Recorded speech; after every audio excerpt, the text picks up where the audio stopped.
weep not, she is not dead. She is resting in the bosom of Jesus. Heartbroken husband, weep no more. Grief-stricken son, weep no more. Left lonesome daughter, weep no more. She only just gone home.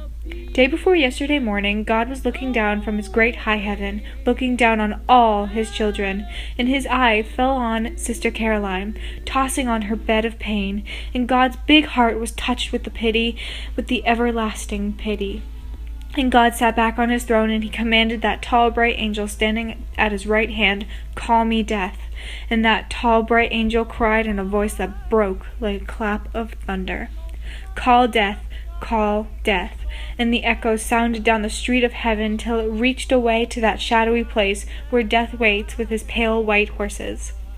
And Death heard the summons, and he leaped on his fastest horse, pale as a sheet in the moonlight. Up the golden street Death galloped, and the hoofs of his horses struck fire from the gold, but they didn't make no sound. Up Death rode to the great white throne and waited for God's command, and God said, "Go down, Death, go down. Go down to Savannah, Georgia, go down to Yamacraw, and find Sister Caroline. She's borne the burden and heat of the day. She's labored long in my vineyard. She's tired. She's weary. Go down, Death, and bring her to me." And Death didn't say a word, but he loosened the reins on his pale white horses, and he clamped the spurs to his bloodless sides. And out and down he rode, through heaven's pearly gates, past suns and moons and stars.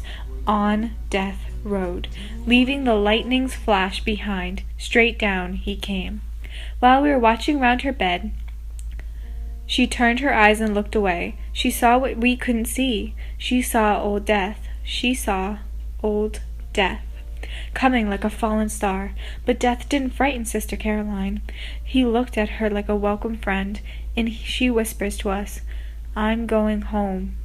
And she smiled and closed her eyes, and Death took her up like a baby, and she lay in his icy arms, but she didn't feel no chill. And Death began to ride again, up beyond the evening star into the glittering light of glory, onto the great white throne, and there he laid Sister Caroline on the loving breast of Jesus. And Jesus took his own hand and wiped away her tears, and he smoothed the furrows from her face, and the angels sang a little song, and Jesus rocked her in his arms, and kept a-saying, take your rest, weep not, she is not dead. She's resting in the bosom of Jesus."